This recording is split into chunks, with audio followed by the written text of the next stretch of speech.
Good evening. 11th physics के लिए chapter second मात्रक एवं मापन, उसके लिए हम जो त्रुटि से संबंधित बात कर रहे थे उसको अपन कंटिन्यू करेंगे। हमने आपको मापन में त्रुटि और उसके प्रकार पढ़ाए थे। मापन में त्रुटि और उसके साथ में उसके क्या पढ़ाए थे? प्रकार। पिछले लेक्चर के अंदर प्रकार के अंदर हमने बात की थी आप लोगों से कि किस प्रकार हम परम त्रुटि, निरपेक्ष त्रुटि, माध्य निरपेक्ष त्रुटि, सापेक्ष त्रुटि और प्रतिशत त्रुटि ज्ञात करते हैं। अब देखो, एक न्यूमेरिकल है। मैंने आपको पहले भी कहा था कि आपको करने के लिए क्या स्टेप काम में लेना है, वो स्टेप हमेशा दिमाग में रखें। सबसे पहले आपको जो भी प्रेक्षित मान दिए गए हैं उन प्रेक्षित मान से सर्वप्रथम हम माध्य मान या वास्तविक मान ज्ञात करेंगे।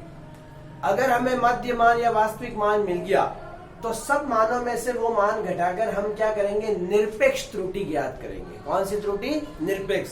उससे हमें ये पता चल जाएगा कि आपके द्वारा जो मापा गया मान है वो ज्यादा है या कम है, त्रुटि प्लस में है या माइनस में है। उसके धनात्मक मानों को देखते हुए माध्य ज्ञात करेंगे, उसको माध्य निरपेक्ष त्रुटि। उसके बाद हम माध्य निरपेक्ष त्रुटि और माध्य मान का भाग देंगे तो आएगी सापेक्ष त्रुटि, और उसको इंटू 100 करेंगे तो क्या आएगी? प्रतिशत त्रुटि। स्टेप आपको समझ में आ गए। आपको सवाल करना है। देखो, पढ़ो। एक विद्यार्थी द्वारा सरल दोलक के प्रयोग में एक बच्चा जो है एक्सपेरिमेंट किया, उसने सिंपल पेंडुलम का और उसके अंदर जो दोलन काल, आवर्त काल के जो पाठ्यांक प्राप्त हुए वो देखो क्या क्या है। आपको जो पहला पाठ्यांक प्राप्त हुआ T1, इसको नाम देते हैं स्मॉल T1, कैपिटल T1, कुछ भी दे सकते हैं, 2.63 सेकेंड। दूसरा पाठ्यांक जो उसको प्राप्त हुआ वो 2.56 सेकेंड। तीसरा पाठ्यांक जो उसको प्राप्त हुआ प्रयोग के दौरान वो 2.42 सेकेंड। चौथा जो पाठ्यांक प्राप्त हुआ वो 2.72 सेकेंड। पांचवा जो उसको पाठ्यांक प्राप्त हुआ वो है आपके 2.82 सेकेंड। इस प्रकार से ये आपको 5 प्रेक्षित मान प्राप्त हुए। टोटल कितने प्रेक्षित मान है ये? यहाँ पे 5 प्रेक्षित मान।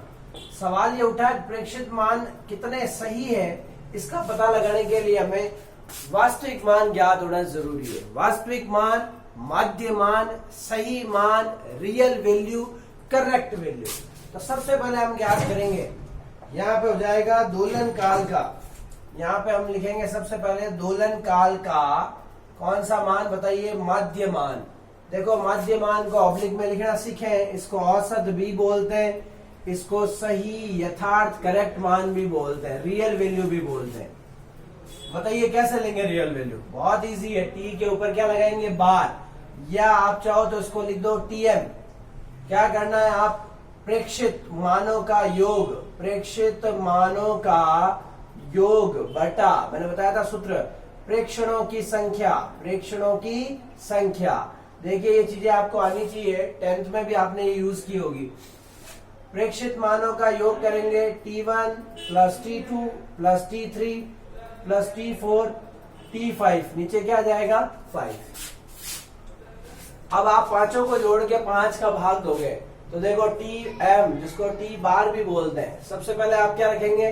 2.63, उसके बाद में आ जाएगा 2.56, 2.42, 2.72 और 2.82।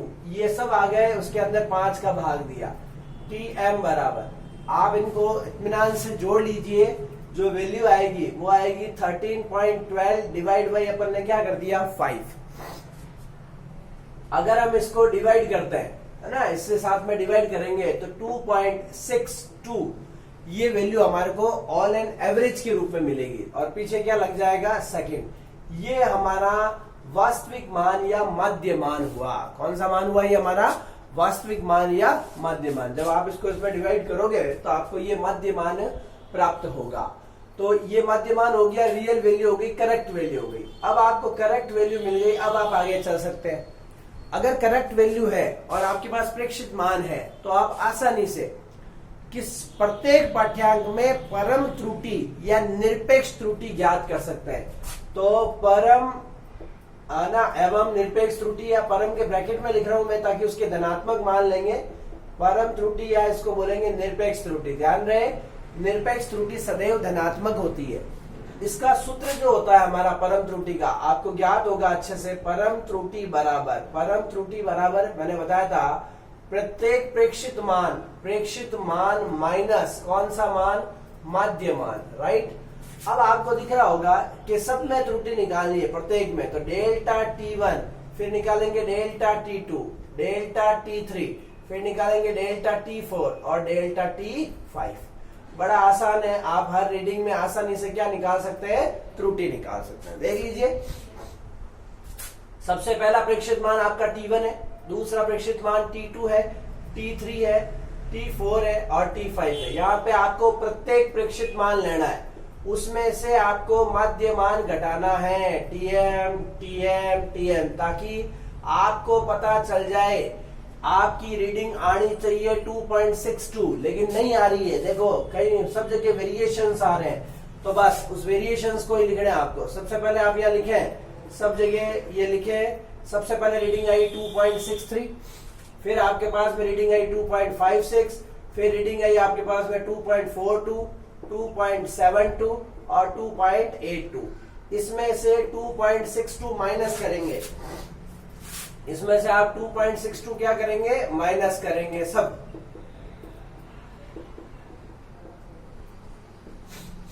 अब बताइए 2.62 आप माइनस करेंगे, दिख रहा होगा आपको अच्छे से।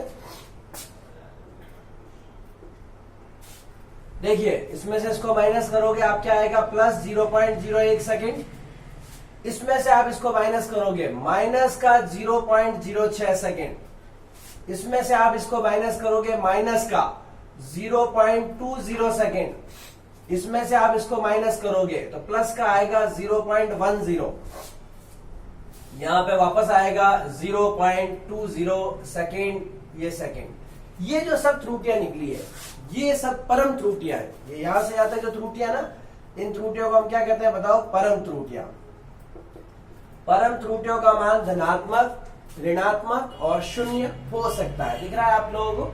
लेकिन जब हम निरपेक्ष मान लेंगे तो निरपेक्ष मान में ध्यान रखना, निरपेक्ष त्रुटि में परम त्रुटियों के धनात्मक मान लिए जाते हैं, धनात्मक मान लिए जाते हैं। आपको इनके सबके धनात्मक मान लेना है, मापांक लेना है, मॉड मान लेना है, हर एक का धनात्मक मान लेना है। तो उससे आपका आसानी से क्या निकल जाएगा, सबके अंदर निरपेक्ष त्रुटि निकल जाएगी, सबकी पॉजिटिव वैल्यूज आपको इंक्लूड करनी। अब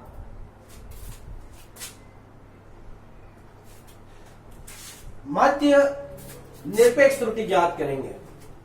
मैं क्वेश्चन रफ कर रहा हूं, है ना, क्योंकि यहीं पे अपन को करना पड़ेगा माध्य निरपेक्ष त्रुटि। इसको रफ कर रहा हूं मैं।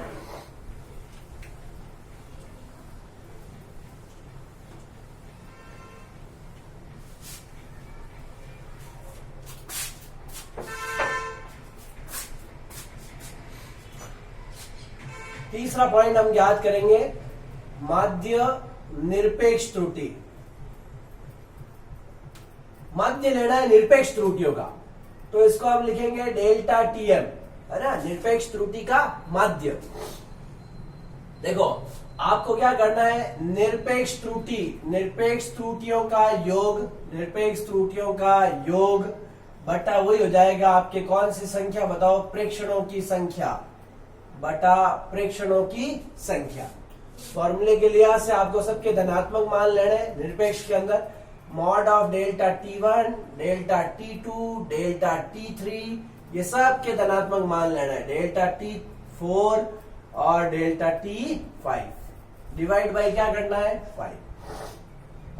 डेल्टा TM सबकी वैल्यू रखो धनात्मक में। यहाँ धनात्मक वैल्यू 0.08, अगले की धनात्मक वैल्यू उधर से देखते जाओ, बोलते जाओ, 0.06 मन में 0.20, 0.10, 0.20 डिवाइड बाय क्या हो जाएगा, 5। आप इसको जब ऐड करेंगे तो देखिए 20 हो गया, 30, 40, 50 और ये हो गया आपके 20, 40, 50 और ये हो गया 57.57 डिवाइड बाय क्या हो गया बताइए, 5। तो डेल्टा TM की जो वैल्यू है, इसकी वैल्यू आपके 0.11 और क्या आ जाएगी बताओ, सेकेंड। ये आपकी इसकी वैल्यू होगी। पहले हमने माइनस किया सब में से 2.62, तो 2.62 माइनस करते ही वो वैल्यू जो मैंने आपके सामने लिखी हुई है, वो वैल्यू आपके सामने आ गई। और जब इन वैल्यूज को हम जोड़ेंगे, जब इन वैल्यू का माध्य लेंगे हम, तो माध्य लेंगे तो ये वैल्यू आएगी 0.11 सेकेंड। ये माध्य परम त्रुटि है, वो त्रुटि जो प्रत्येक में एवरेज रूप में पाई जाती है। अब हम ज्ञात करेंगे, देखिए ये 3 पॉइंट कवर हो चुके हैं। अब हम बात करेंगे प्रतिशत त्रुटि की। इसकी बात करेंगे प्रतिशत त्रुटि और सापेक्ष त्रुटि। तो चौथा नंबर जो हमारी कौन सी त्रुटि होगी बताइए? सापेक्ष त्रुटि, रिलेटिव एरर जिसको बोलते हैं। मैंने आपको पहले भी कहा था कि जो भी आपकी त्रुटि होगी वो सदैव मध्य मान के रियल वैल्यू के सापेक्ष होगी। तो क्या सूत्र होता है इसका? इसका सूत्र होता है, ऊपर तो आती है, बताइए क्या? माध्य निरपेक्ष त्रुटि, माध्य निरपेक्ष त्रुटि बटा कौन सा मान आता है बताइए? माध्य मान। तो यहाँ पे आपके रिलेटिव एरर जो हो जाएगी, ऊपर तो आप लिखोगे डेल्टा टीएम, नीचे आएगा आपके टीएम। बताइए डेल्टा टीएम एग्जैक्ट त्रुटि की वैल्यू 11, ये अपन पहले याद कर चुके हैं, वो सामने लिखा हुआ है 2.62। देखो इसका भी मात्रक सेकंड होता है, इसका भी मात्रक सेकंड होता है, ये कैंसिल हो जाएगा, बाकी सब में मात्रक आए। जब आप इसको सॉल्व करोगे तो 0.041 ये इसकी वैल्यू आएगी। आप 2 डिजिट तक भी लिख सकते हैं, कोई दिक्कत नहीं है, और इसका कोई मात्रक नहीं होगा। 5वें नंबर आपको याद करनी है, कौन सी त्रुटि बताइए? प्रतिशत त्रुटि। ये तो बड़ा इजी है। प्रतिशत त्रुटि में क्या करना होता है आपको? जो आपके पास में आर आया है उसको 100 से गुना करना है। 0.041 इंटू 100 प्रतिशत, तो ये हो गया 4.1%। तो आपकी जो त्रुटि आई है इस प्रयोग में, जो बालक ने प्रयोग किया है, सिंपल पेंडुलम का प्रयोग किया, उसके पाठ्यांकों में त्रुटि परसेंटेज जो है प्लस माइनस के अंदर जो रहा है, उसकी रेंज जो है प्लस माइनस 4.1%, मतलब कम में 4% और ज्यादा में 4%। उसने एग्जैक्ट वैल्यू के अधिक और कम में 4% की उसने एरर की है। संभावित एरर ये है उसकी, जो यहां से यहां तक उसकी क्या कह सकते हैं, परास हो सकती है प्लस माइनस के अंदर। तो ये आपके 4.1% हो गया। आप समझ गए होंगे आपको क्या करना है। माध्यमान सबसे पहले ज्ञात करना है। माध्यमान को हर एक में से माइनस करके हर एक की परम त्रुटि, निरपेक्ष त्रुटि, निरपेक्ष त्रुटियों का माध्य लेके माध्य निरपेक्ष त्रुटि, माध्य निरपेक्ष त्रुटि में माध्यमान का भाग देके सापेक्ष त्रुटि, सापेक्ष त्रुटि को 100 से गुणा करके आपको प्रतिशत त्रुटि याद करनी है। ये 5 पदीय काम जो आपको करना है, एक न्यूमेरिकल के अंदर ये काम होगा। बड़ा इजी है, थोड़ी सी कैलकुलेशंस होगी, आपको जोड़ना, डिवाइड करना, गुणा भाग, इस तरह के आपको आने चाहिए, जो आप लोगों ने अपनी लोअर क्लासेस के अंदर अच्छे से पढ़े होंगे और आपको ये आते होंगे। ज्यादा बड़ी कैलकुलेशन नहीं है। तो हमारा ये टॉपिक जो है वो कंप्लीट हो गया। संख्यात्मक प्रश्न के साथ हमने इसको कंप्लीट कर दिया। इसको मैं रफ कर रहा हूँ, उम्मीद है कि आपने नोट कर लिया होगा और आपको समझ में भी आ गया होगा। अब हम ज्ञात करेंगे त्रुटियों का संयोजन। अब आप ये सोच रहे होंगे कि त्रुटियों का संयोजन क्या होता है। जब हमने देखा कि एक भौतिक राशि के अंदर आप त्रुटि कर रहे हो, है ना, उसका आपको पता चल गया कि उसके अंदर त्रुटि की क्या संभावित क्या स्थिति हो सकती है। जैसे मैं अभी आपको एग्जांपल लूंगा कि आपका त्रुटि की क्या चांस हो सकते हैं, आप जो त्रुटि करोगे वो क्या हो सकती है ना, तो उसको देख के हमें पता लगेगा। देखिए बहुत अच्छे से समझना, जो मैं बात कर रहा हूं उससे आपके आगे वाला टॉपिक आपको क्लियर होगा।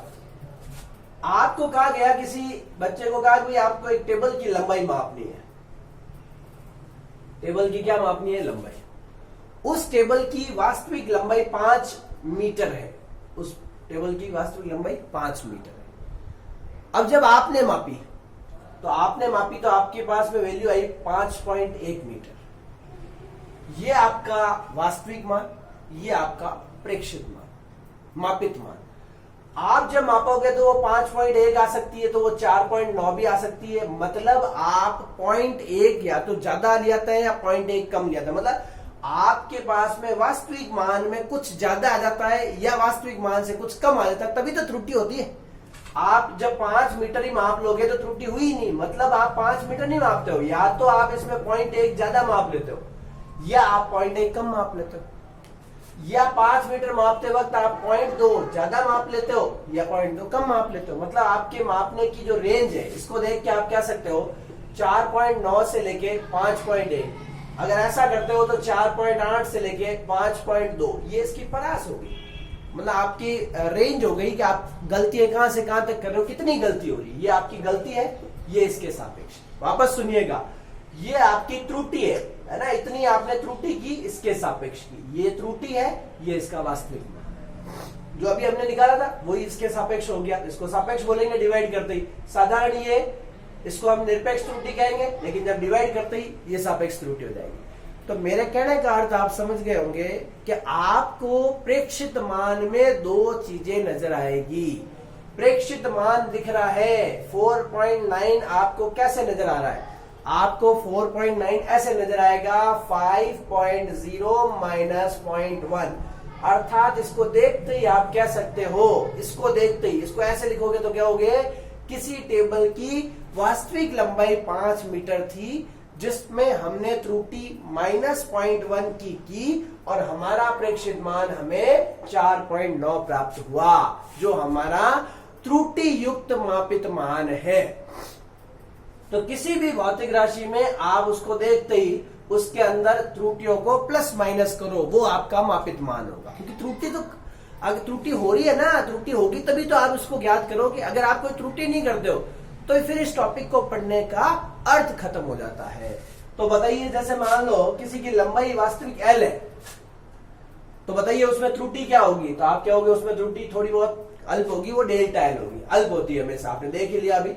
अब डेल्टा L जब त्रुटि हो गई तो बताओ आपका मान क्या हो गया? तो आपने L निकाला, उसमें या तो डेल्टा L ज्यादा, थोड़ा ज्यादा आया होगा उसमें जुड़ के, या उसमें से कम आया होगा। L नहीं निकाल पाया, L में प्लस त्रुटि या माइनस त्रुटि, किसी भी भौतिक राशि का ये प्रेक्षित मान होता है। कौन सा मान होता है? प्रेक्षित। मतलब आपने प्रेक्षित किया, आपने गलती, आपने इसी टेबल की चौड़ाई निकाली, लंबाई के साथ साथ आपने चौड़ाई निकाली, वास्तविक थी b, लेकिन आपने इतनी उसमें प्लस माइनस ज्यादा आ गई, गलती हो गई आपसे, कम ज्यादा आ गई, ये आपने इसकी क्या निकाल दी? चौड़ाई। ये आपकी क्या निकल गई? लंबाई। अगर आपने लंबाई और चौड़ाई में गलतियां की है, दिख रही है आपकी गलती, ये आपकी लंबाई में त्रुटि, ये आपकी चौड़ाई में त्रुटि, इसे हम परम त्रुटि या निरपेक्ष त्रुटि कहते हैं। अगर आपने ये गलती की, ये इसके वास्तविक मान, और पूरा मान कौन सा मान कहलाता है? मापित मान, प्रेक्षित मान। अगर आपने इसमें त्रुटि की है तो क्या बताओ, आपको परिमाप में त्रुटि नहीं होगी? लंबाई में त्रुटि कर दी, चौड़ाई में त्रुटि कर दी, उनसे जो बन रहा है परिमाप, क्या उसमें त्रुटि नहीं होगी? 100% उसमें भी त्रुटि होगी, क्योंकि जिससे मिलके बना हुआ है वो त्रुटि युक्त है, तो उसका रिजल्ट तो त्रुटि युक्त आएगा ही। आप जैसा बोओगे वैसा ही आप काटोगे। अब आप जो इनपुट दे रहे हो, आप जो बो रहे हो, वो त्रुटि युक्त है, तो आपका जो रिजल्ट मिलेगा वो भी निश्चित रूप से त्रुटि होगा। इसी को त्रुटियों का संयोजन बोलते हैं, कि अगर दो राशियों को आप कंबाइन कर रहे हो, जबकि दोनों में गलतियां हैं, दोनों में त्रुटियां हैं, तो उससे नई जो बनेगी उसमें भी त्रुटि होगी होगी होगी। तो हमें ये टॉपिक पढ़ना है जिसका नाम है त्रुटियों का संयोजन। अब त्रुटियों के संयोजन में हमें 4-5 टॉपिक पढ़ने हैं। 5 इसलिए हो गए कि देखिए, योगफल, घटाव, गुणनफल, भागफल और घातांक के रूप में, ये 5 प्रकार के अंदर आप गलतियां कर सकते हो। उसमें कॉम्बिनेशंस ऑफ फिजिकल क्वांटिटीज होगा। उम्मीद है कि आपको समझ में आ गया होगा।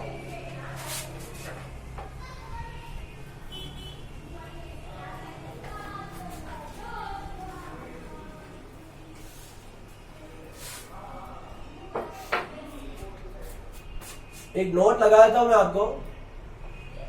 माना ए कोई भौतिक राशि है, माना ए कोई भौतिक राशि है, कोई भी हो सकती है, अपन ने नाम नहीं लिखा है, जिसके मापन में निरपेक्ष त्रुटि, जिसको मापने में आपने जो गलती की निरपेक्ष, वो आपकी डेल्टा ए है। मापन में निरपेक्ष त्रुटि डेल्टा है, तथा इसका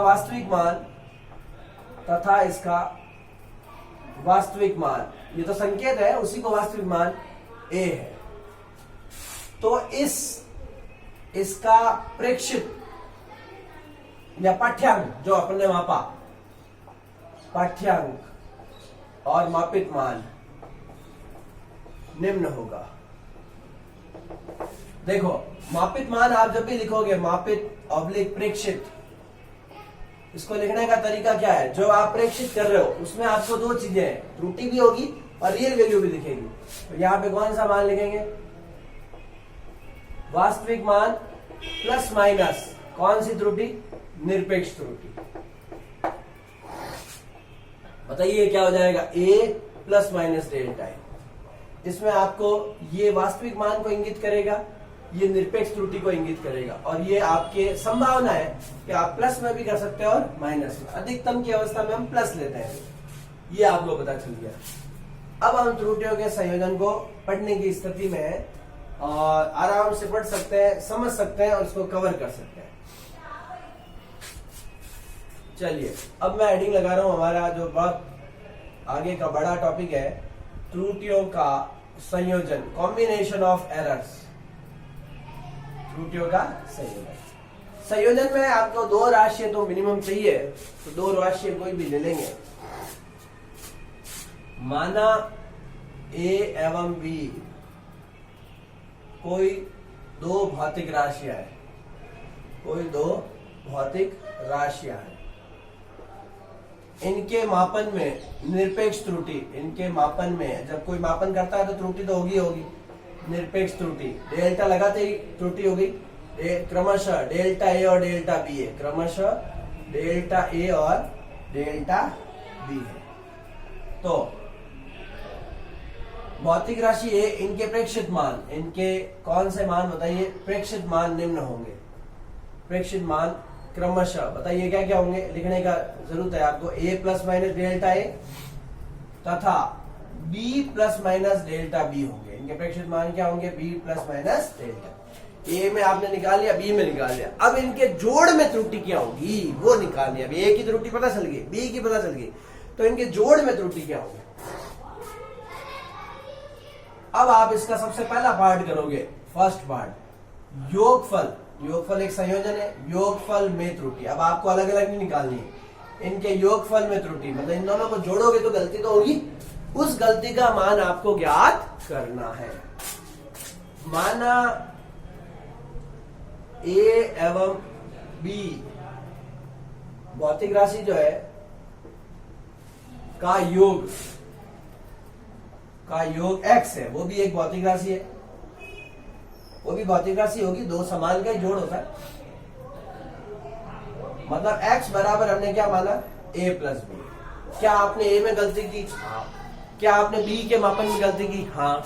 तो क्या आप x में गलती करोगे, हाँ करोगे। योगफल में, ये योगफल है, इसमें त्रुटि निकालनी। समीकरण 1 की सभी भौतिक राशियों के, जो भौतिक राशियां हैं, सभी भौतिक राशियों के प्रेक्षित मान लिखने पर, कौन से मान लिखने पर, प्रेक्षित मान लिखने पर आपको इनके प्रेक्षित मान लिखना है। प्रेक्षित मान में क्या नजर आता है, प्रेक्षित मान में आपको ये वास्तविक मान प्लस माइनस त्रुटि नजर आती है, मैंने पहले ही बता दिया। a का a प्लस माइनस डेल्टा है, बीच वाला प्लस एज इट इज, ये हो गया b plus minus delta B.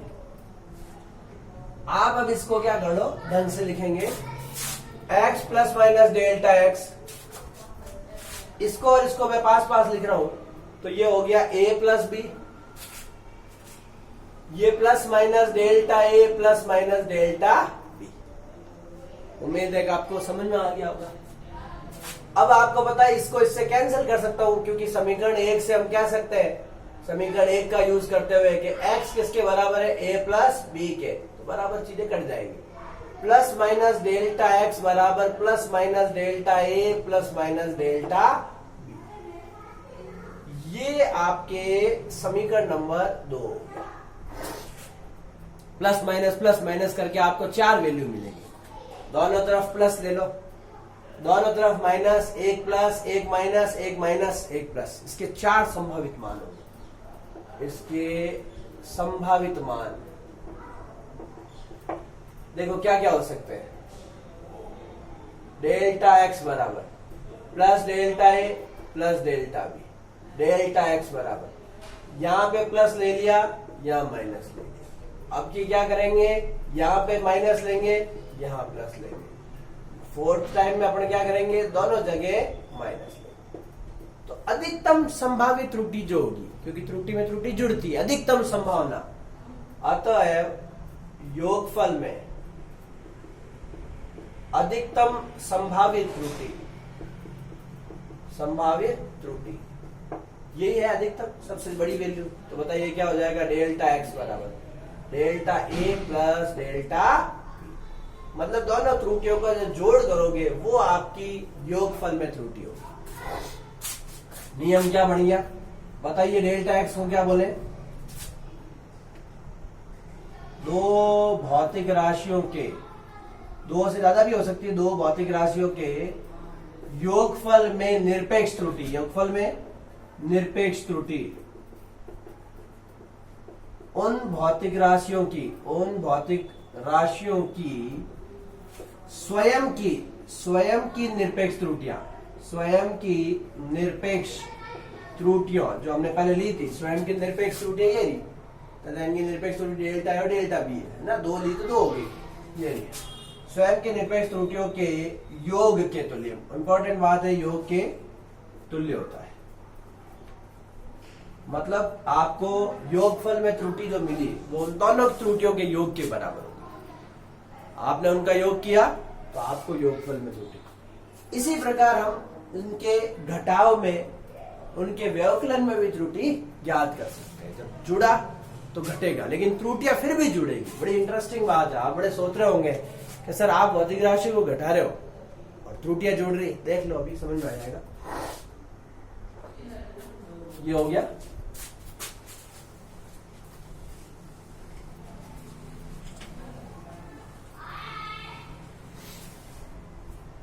चाहे तो आप इसी में कर सकते हैं लेकिन अलग से ले लेंगे।